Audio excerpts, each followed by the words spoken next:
이번 주 포항 MBC 뉴스를 다시 짚어보는 코너. 포항 MBC 뉴스 유튜브에서만 만날 수 있는 특별한 시간. 관행형매인 방송 포맷에서 벗어나 유튜브 갬성으로 진행되는 포항 MBC의 혁명적인 4차 언론혁명. 포항 MBC 뉴스 브리핑 시작합니다. 네, 저희는 포항 MBC에서 만나서 일하면서 애 키우고 취재하고 기사 쓰고 생방송으로 뉴스를 진행하는 김형일 장미쁨 박성아 기자와 이지연 뉴스 AD입니다. 반갑습니다. 반갑습니다. 저희 8회째죠. 네, 와 뭐 벌써 두 달이나 진행을 했네요. 네. 반응이 네, 준비 안 된 건 뭐 잘 못하는 것 같은데 보니까 애드리비 선배님. 좀 약하네.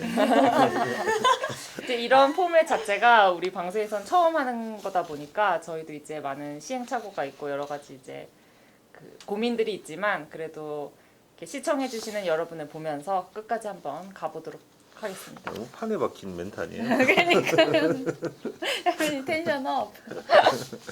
네, 좀 아쉬움이 선배님 있습니다. 뭐 두 달이나 했는데도 아니. 지금 보니까 너무 형식적인 멘트를 하려고 지금 하는 것 같아요. 장 기자가. 선배님 뭐 바꾸려고 하신 게 있었잖아요. 틀에서 벗어나보세요 좀. 그렇죠. 이번에 저희가 틀에서 벗어나기 위한 어떤 시도로 작가를 바꿨습니다. 작가가 있었어요? 작가가 있으셨어요. 누군지 말해주세요. 그건 뭐 비밀로 하고. 네, 근데 그 이제 제가 회사에서 잘릴 각오를 하고 작가를 이번에 교체를 했습니다. 큰 마음을 먹고 저희가 네. 그래서 이제 여러분들에게 더 재밌고 더 좀 쉽고 그리고 저희 어떤 더 자연스러운 모습들을 많이 보여드릴 수 있도록 그렇게 좀 업데이트를 해서 한번 좀 지켜봐 주시면 좋겠습니다. 그래서 이번 주에는 일단 MB 마을 이번에 이명박 전 대통령이 대법원으로부터 이제 17년형 확정 판결을 받아서 이제 구속 수감이 됐어요. 그래서 지금 모든 전직 대통령에 대한 예우가 다 박탈됐고 그래서 뭐 여러 언론들에서 이제 뭐 전 대통령이 아니라 뭐 이명박 씨 뭐 이런 호칭을 써서 좀 화제가 되기도 했는데 포항에 그 MB 마을이 있단 말이에요. 그래서 이명박 대통령 고향 마을 이렇게 흥해에 있는데 그래서 이 마을에 대해서 좀 저희가 이번 주에 취재를 했죠. 네. 박성아 기자. 네.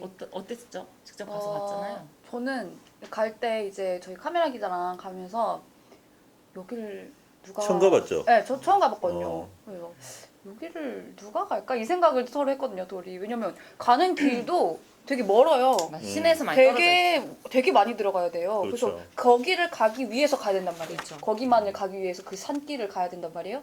그래서 여기를 이걸 가기 위해서 얼마나 많은 사람들이 올까? 이 생각하고 갔는데 생각보다 되게 좋더라고요, 겉에. 되게 그날 날씨도 좋아가지고. 건물도 되게 건물도 좋죠. 새로 지어가지고. 하천도 되게 이렇게 새로 다 네. 정비를 하고. 거기 한때 48만 명, 1년에 48만 명이나 찾았대요. 아, 이제 한창 한창 인기 많이 갈 때. 지금은요?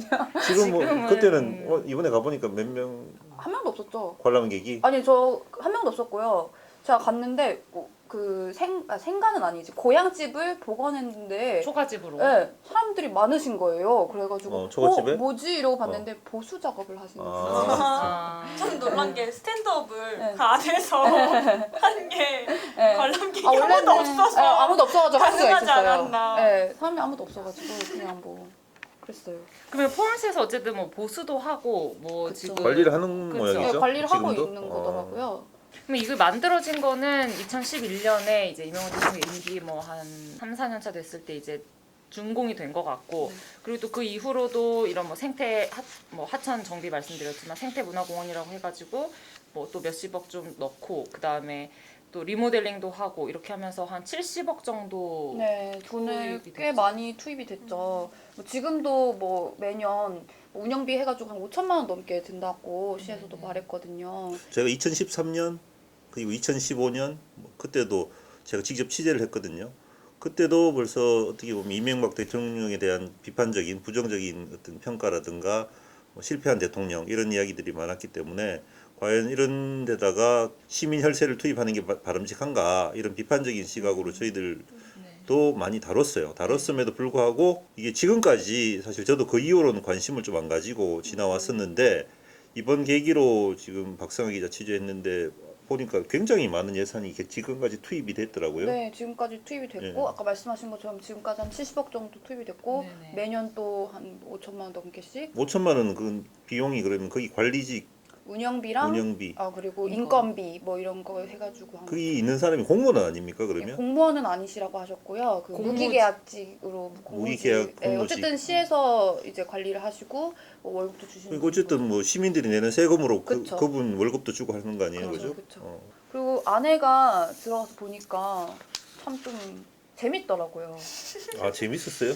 참 재밌으면 안 되는데 우리 취재 아니 그렇지 그러니까 그 재미가 어. 이게 막 좀 너무 기가- 좋아서 재미가 기가 막 약간 이렇게 시니컬한 의미의 재미. 예, 약간 그쵸. 어. 그냥 뭐 이런 기념관이 약간 이런 느낌으로요. 뭐 이런 옛날 스타일의 기념관이 네, 뭐 제가- 아직도 있나 뭐 이런 예, 느낌? 그것도 그렇고 제가 좀 웃겼던 게 웃겼죠 사실. 뭐 네. 웃겼던 게 막 농구공 농구공 그러니까 농구공 뭐냐면 약간 농구공이 어떤 의미를 농구공인데요. 가지고 있어요 거기서? 그러니까 엄청난 농구공이 아니고 엄청난 농구. 예.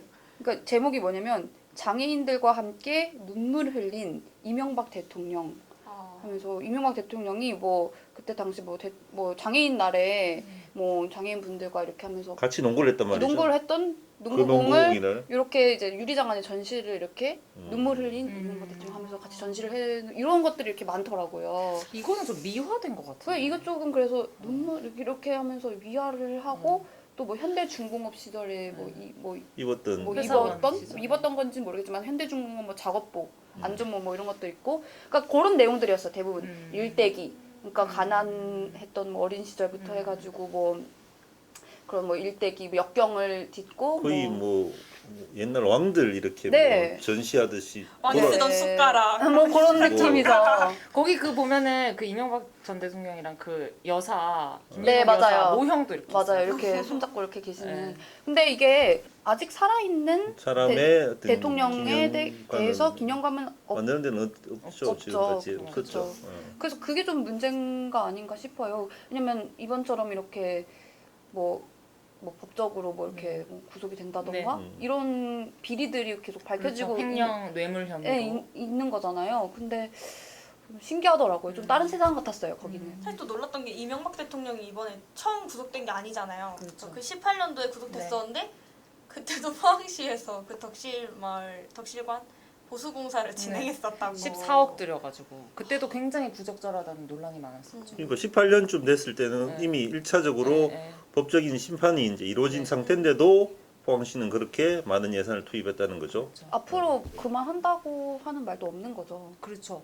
그러니까 포항시에서는 지금 뭐 역사적인 평가는 다양할 수 있다. 지금은 좀 이렇지만 여론이 나쁘지만 뭐 나중에는 뭐 좋아질 그렇게 수도 뭐- 있다라는 식으로 이제 뉘앙스로 그 담당 공무원이 이야기를 했기 때문에 근데 역사적인 평가가 다양할 수 있다면 네. 이 기념관에도 다양한 역사적 평가들을 같이 담아줘야죠. 과오를- 과오도 같이 함께 다뤄줘야 되는데 일방적이고 어떻게 보면 편파적인 홍보 위주로 해가지고 네, 네. 거의 우상화하는 네, 그렇죠. 성역화하는 이런 거죠. 내용으로 뭐 만들어 놓았으니까 네.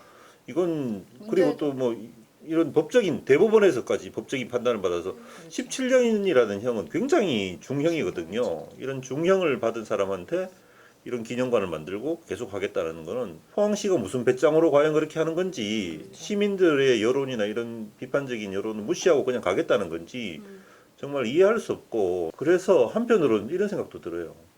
아, 이명박의 잔당들이 아직도 남아있나 이 포항에.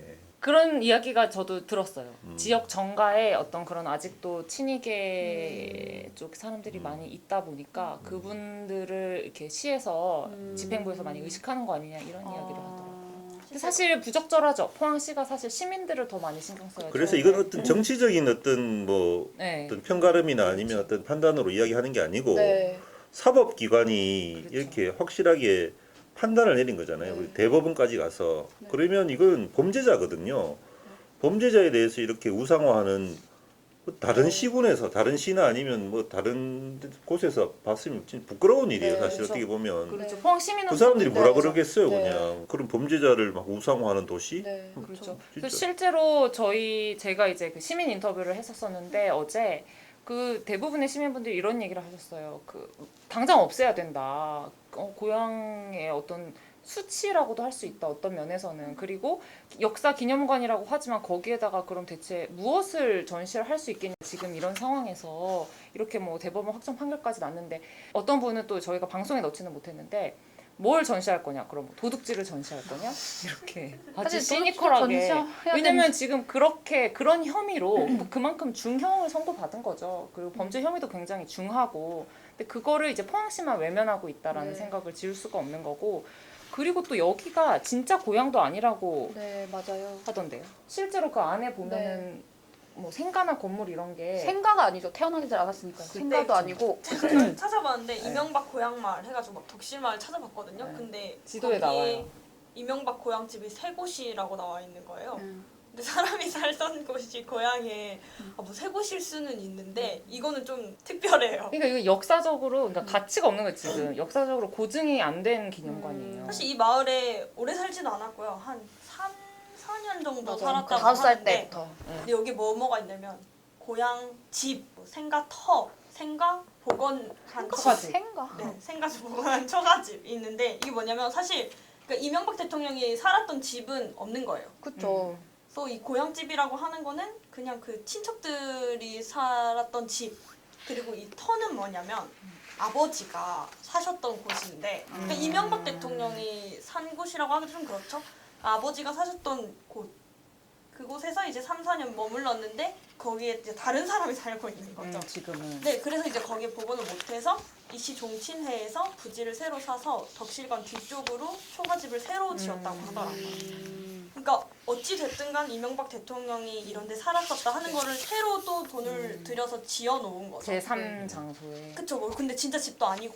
그러니까 이제 보통 이제 뭐 해외 저도 이제 유럽에 이렇게 여행 가면은 뭐 모차르트나 베토벤 생가 뭐 이렇게 해서 유명한 그 인물들의 네네네. 생가를 이렇게 놓고 되게 이렇게 해놓은 경우를 많이 봤는데 지금 이 역사관은 사실 그렇게 그런 맥락과도 지금 맞지 않는 거예요. 사실 네. 전혀 다른 곳이고 이게 정말 실제 그곳이 그대로 유지가 돼서 있을 때 이게 생가로서의 가치가 있는 거지 이렇게 다른 곳에 전혀 다른 방식으로 복원을 해서 놓는 거는 사실 큰 네. 가치가 이게 없죠. 정말 너무 화가 나는 게 70억이면 우리 지역에 뭐 지금 진짜 불우한 좀 어려운 이웃이나 또 어떤 뭐 독거 노인들이나 뭐 조선 가정이나 이런 분들 많잖아요. 그런 분들한테 70억이면 엄청나게 큰 저는 뭐 혜택을 줄 수 있는 돈이고 네. 또 지금 뭐 거의 매년 5천만 원 이상 네. 든다는데 10년이면 5억이고 뭐 20년이면 10억인데 얼마나 그것도 5천만 원이 뭐 진짜 뭐 자기 돈이 아니니까 이렇게 쓰는 거지. 네. 지금 포항시장님이 지금 자기 돈 5천만 원으로 그러면 그렇게 하시라 그래요.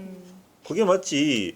시민들 세금으로 왜 하냐 이거예요. 저는 그렇죠. 70억을 포항시장님이 그냥 하시든가 뭐 누가 개인 독지가가 하는 거는 상관없어요. 네. 하시든 말든. 그쵸. 이게 다 포항 세금으로. 시민들의 혈세잖아요. 그렇죠. 그쵸. 전 이게 저희가 13년부터 저희들이 계속 취재했는데 너무 화가 나요. 이게 바뀌지가 않는 게 시민들 얼마나 무시하면 이게 너무 아나무인이에요. 그쵸. 사실 이런 부분들은 그냥 시민들이 뭐 이야기하든 말든 그냥 우린 가겠다는 거예요. 지금 포항 관광 홈페이지에 제가 들어가 봤거든요. 근데 이 덕실마을이 관광지로 지정이 되어 있어요. 문화 전통 카테고리에 들어 있는데 이 홈페이지에도 지금 그 이전 맞아요, 대통령을 봤어요. 미화하는 내용들이 되게 맞아요, 많이 있어요. 네, 그래서 뭐 대한민국의 리더 이명박 하는데 이 마지막 내용이 저는 아직도 그러니까 이게 왜 지금까지도 고쳐지지 않고 이런 내용이 그대로 올라와 있는지 모르겠는데 뭐 20살 시절 정치의 열병을 알았던 출발점으로 돌아와 기업 성장의 불을 밝히기 위해 뛰었던 그는 이제 우리 모두의 성장을 위해 더 열심히 뛸 것이다. 이렇게 써져 있단 말이에요. 그냥 이건 이제 고쳐야 되는 거죠. 사실 이대로 놓으면 안 되는 거죠. 근데 이런 걸 다 떠나서 관광지로서의 가치도 없거든요. 그냥 적자나 마찬가지죠.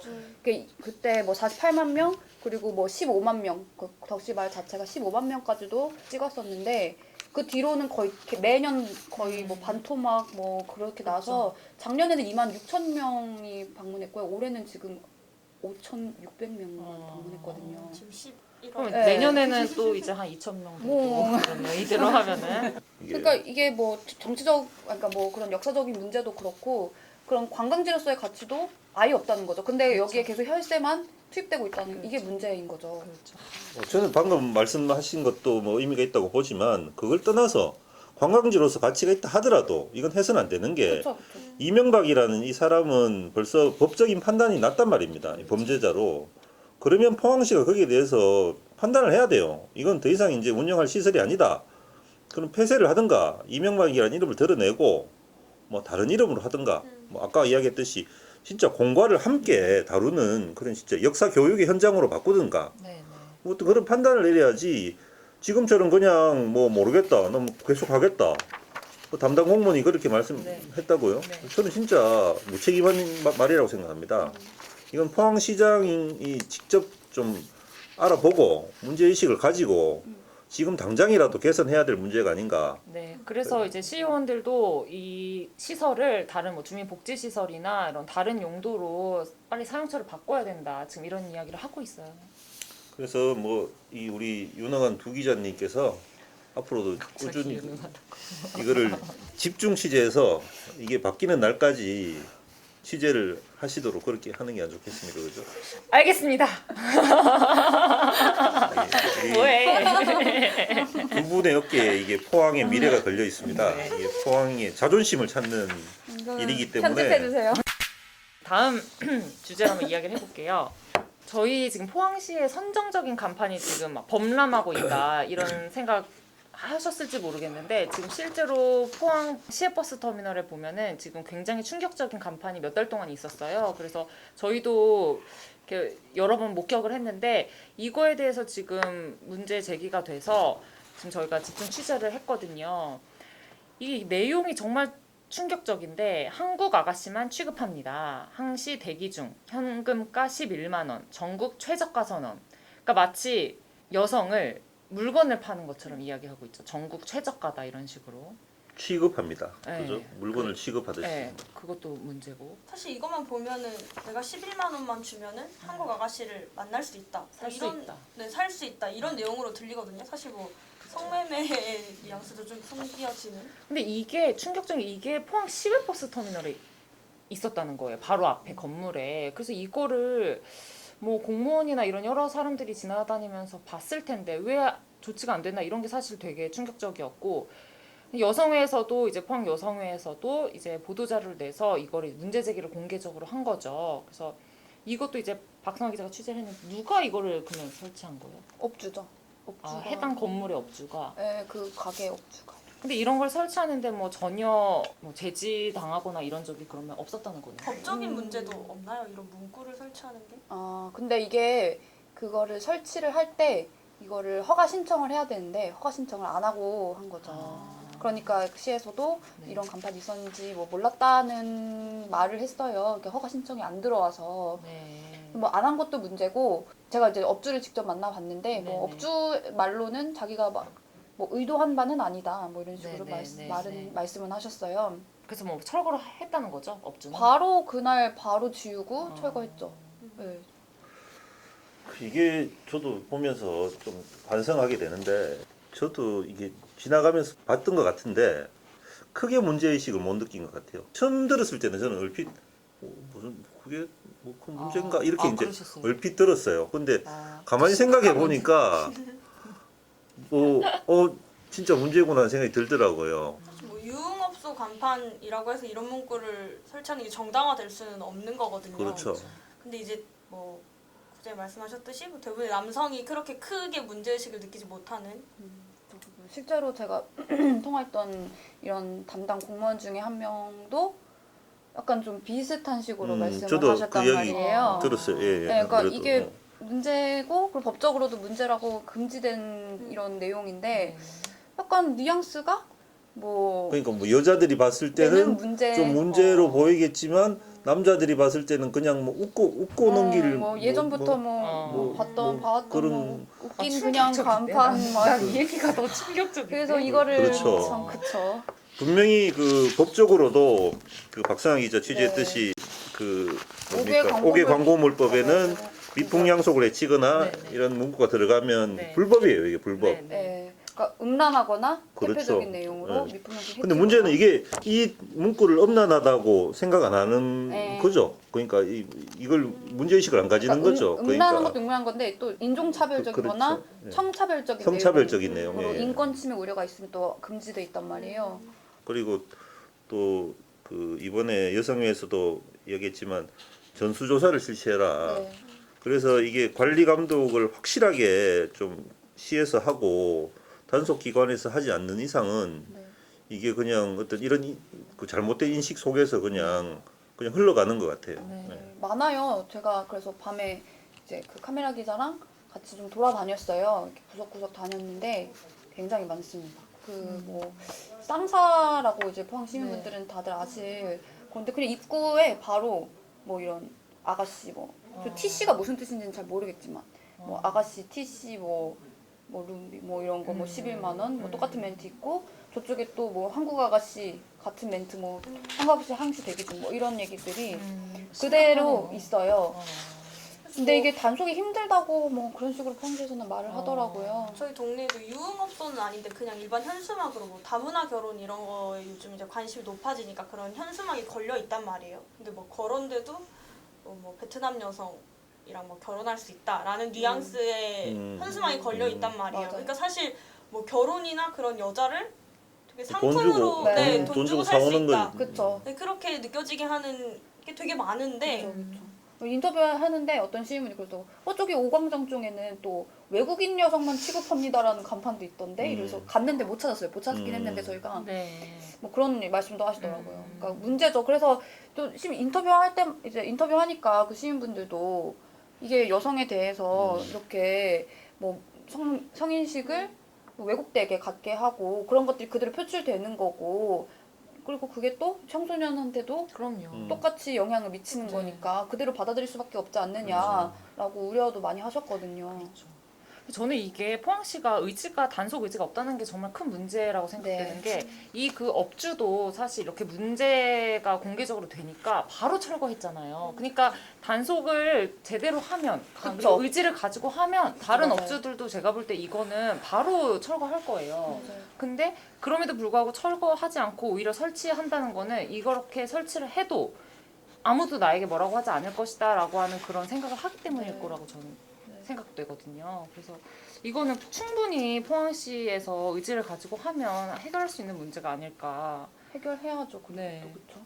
자본주의 얘기하면서 사람을 사람의 가격을 매긴다 뭐 이런 네. 얘기 들었잖아요. 철학 개론이나 뭐 이런 거 하면 그게 생각나서 되게 씁쓸했어요. 그래서 이렇게 여성을 대놓고 가격을 매기는 게 현금가 11만 원. 저는 이게 정말 충격적이었거든요. 여성에게 가격을 매기고 그것도 한국 아가씨라는 거는 우리가 다 한국 아가씨인데 이렇게 대놓고 대한민국 한복판에서 이런 식으로 네. 현금가 11만 원이라고 한다는 거는 저는 정말 막 얼굴이 화끈화끈거렸어요. 이거 보고 나서. 그래서 이런 부분에 대해서 좀 문제의식 네. 좀 가져야 될 것 같은데 네. 시에서도. 그래서 여성애가 좀 잘 지적했다. 이번 주에 또 어제 좀 충격적인 어떤 사건이 발생했는데 월성원전 관련해서 한수원 본사 압수수색 대전지검에서 이 먼 경주까지 오셔가지고 한수원 본사를 압수수색했습니다. 그 대전지검에 얼마 전 윤석열 검찰총장이 방문을 했고 네. 그 방문한 이후에 전격적으로 한수원 압수수색이 이루어졌다. 뭐 이런 이제 그 의혹이 지금 일고 있어요. 그래서 그 윤석열 검찰총장의 어떤 그 좀 강력한 지시에 의해서 이루어진 일이 아닌가 이렇게 전격적으로 지금 뭐 검찰에 고발한 지가 얼마 안 돼요. 얼마 안 되는데 어제도 압수수색을 했고 오늘도 지금 또 하고 네. 있대요. 오늘까지도 하고 있다는데 전 이걸 보면서 참 그 답답한 게 저번에도 저희들 뭐 월성 1호기 이미 다 끝난 문제를 가지고 계속 헤집고 있다. 이게 결국은 문재인 정부의 탈원전 정책에 대한 어깃장이 아닌가 이렇게 계속 이제 저희들도 의혹을 제기하고 있는 상황인데 이런 부분들이 계속 논란을 일으키는 부분들을 보면서 저는 또 한편으로는 어떤 생각이 드냐면 이게 월성원전 1호기 수명 연장 당시에 벌어졌던 문제들을 한번 다시 되돌아보게 돼요. 그때 이제 취재를 많이 하셨으니까 그죠? 그 당시가 박근혜 정부 때고 한데 그 수명 연장 과정에서 분명히 그 원자력 안전위원회 위원 2명이 결격 사유가 있었고 네네. 그 다음에 수명 연장 과정의 어떤 그 평가 자체도 잘못 이루어져 가지고 그렇죠. 경주 시민들이 그 소송단 구성해 가지고 소송 제기 안 했습니까, 네, 그죠? 만인소. 그래서 결국은 이제 판결이 그 과정에 위법성이 밝혀졌다. 네. 그래가 네. 수명 연장 과정에 위법성이 있다 해가지고 수명 연장을 취소했지 않습니까? 네, 취소 법원에서. 판결이 났잖아요. 예. 그걸 보면 결국은 이제 수명 연장 과정에 위법이 있다는 거예요. 네, 네. 그럼 이거는 지금 민사소송을 통해 가지고 이 사실이 밝혀진 건데 그럼 그 과정에서 검찰은 뭐 했냐 이거죠. 사법기관이 그러면 그런 불법이 벌어지고 그 원전 노후 원전이 잘못 수명 연장될 경우에는 후쿠시마 참사와 같은 큰 재앙으로 이어질 수 있단 말이에요. 그렇죠. 근데 그 과정에서 그러면 제대로 하지 않고 위법 과정을 거쳐 가지고 수명 연장이 됐다면 그 과정에 책임 있는 사람들 다 사법 처리해야 되는 거 아닙니까? 그게 더 중요한 거 아니에요? 그렇죠. 저는 그렇게 생각해요. 그리고 그 당시에 또 그 김익중 그 동국대 교수 네, 그분이 이제 원안위원으로 네, 네. 그 당시에 수명 연장 그 심의할 때 이제 원안위원으로 참석을 하셨는데 그때도 그 법원에서 이제 그 이 수명 연장 과정에 이제 네. 관련된 그 그때 법정 진술 과정에서 말씀을 하셨거든요. 네, 그렇죠. 청와대에 입김이 있었다. 네. 그래 청와대에서 빨리 이거를 네. 처리해라. 뭐 입김이 있었다. 그런 전화를 받았다는 이야기를 청와대에 들었다. 개입이 있었다는 개입이 거죠. 있었다. 월성 1호기 수명 연장. 그런 의혹도 제기됐었거든요. 네. 그러면 그런 청와대 개입 의혹에 대해서 과연 수사를 했냐 이거죠. 그리고 이런 전반적인 과정에 대해서 감사원이 제대로 감사를 했냐 이거죠. 그 그러니까 수명 연장에 대해서는 감사원이 한 적 그렇죠. 없죠. 지금 이 부분의 문제보다도 훨씬 더 중요한 문제죠, 사실은. 지금은 이걸 경제성을 그때 제대로 파악했나 안 했나 이 정도 문제지만 수명 연장을 제대로 진짜 적법한 과정을 거치고 적법하게 처리했나 안 했냐는 더 중요한 문제예요. 네. 노후 원전을 잘못 수명 연장했을 때는 국가적인 재앙으로 이어질 수 있는데 그 과정의 어떤 위법성이나 문제점들은 전부 눈 감고 이때까지 사법기관에서 손도 전혀 뭐 개입하지 않고 있다가 지금 이 문제는 덕달같이 달려들어가지고 지금 문제를 찾겠다는 거지 않습니까? 그죠? 이런 걸 보면서 좀 황당한 그런 느낌이 들어요. 저는. 그러니까 뭔가 주객이 바뀌고 지금 완전히 격가지만 남은 상태인데 검찰은 지금 그 격가지를 향해서 막 맹렬하게 막 돌진하고 있는 것 같아요. 그래서 너무 안타깝고 정말 이렇게밖에 못하나 검찰이 사실 지금 비판도 많이 받고 있는데 그러니까 안 그래도 이명박 그 전 대통령 관련해서도 사실 저희가 얘기는 안 했지만 이 뭐 다스라든지 도곡동 땅이라든지 BBK 이번에 다 유죄 판결 났던 그 혐의들이 사실은 그 대통령 되기 전이나 그 네. 초기에 검찰이 수사를 했던 부분이거든요. 근데 검찰이 다 무혐의 처분 내렸던 거에 대해서 검찰이 다시 이번에 이제 조사를 하니까 다 유죄 판결 나왔던 거거든요. 그래서 사실 지금 그 당시에 검찰이 정말 수사를 똑바로 안 했다라는 비판 여론도 사실 굉장히 많아요. 그래서 그렇게 어떻게 보면 검찰이 이명박 전 대통령에게 면죄부를 줬고 그래서 이제 그 분이 대통령을 하셨고 결국 이렇게 지금 불명예스럽게 된 건데 그런 거에 대해서는 검찰이 사실 전혀 사과하지 않죠. 그러면서 지금 오히려 이 월성 1호기에 대해서는 또 이렇게 굉장히 지역적인 문제에 정치적으로 또 나서고 있으니까 과연 정치 검찰이라는 비판을 피할 수 있겠는가 이런 생각이 개인적으로는 좀 들어요. 뭐 오늘도 아침에도 그 박상아 기자가 저보고 한수원이나 월성원전이 이렇게 중앙 언론에서 큰 관심을 끈 적이 있었냐고. 그 진짜 저도 생각해 보니까 참 씁쓸하더라고요. 그러니까 우리가 지역에서 그렇게 그토록 안전성에 문제가 있다, 뭐 이것도 어떤 절차상 문제가 있다 이렇게 외칠 때는 중앙 언론에서 다 외면했습니다, 사실. 지금 보수 언론들이 달려들고 있는 문제가 뭡니까? 결국은 원전 많이 지어라는 거예요. 제가 보기에는 원전 왜 자꾸 못 짓게 하느냐 이거예요. 원전은 더 지을 수도 있죠, 만약 필요하면. 근데 문제는 그 반대편의 문제도 같이 보면서 이쪽 문제를 얘기를 해야 되는데 원전이 가지고 있는 위험성이라든가 노원전의 그 위험성이라든가 어떤 안전성이라든가 이런 문제는 전혀 다루지 않고 외면하면서 경제성이라든가 원전이 가지고 있는 긍정적인 측면만 계속 부각시키니까 그건 이 균형이 안 맞잖아요. 네, 저희 포항 MBC 뉴스 브리핑은 오늘 여기까지 하겠습니다. 오늘 저희들이 다뤘던 이슈들이 사실 저희가 조금 뭐 중간중간에 재밌게 이야기하긴 했지만 사실 정말 화가 많이 나는 내용들이 많고 저희도 정말 취재하면서 정말 기자로서 정말 좀 자괴감도 느껴지고 정말 이렇게 바뀌지 않는구나라는 현실에 좀 많이 좀 풀이 죽기도 하고 좀 그랬었는데요. 여러분들께서 뭐 이명박 고향 마을도 그렇고 원전 문제도 그렇고 뭐 간판 문제도 그렇고 조금 더 관심을 가지고 의견을 표현하시는 것도 좋지 않을까 이런 생각이 많이 들었습니다. 같이 좀 댓글도 좀 많이 달아주시고 여기까지 보시는 분.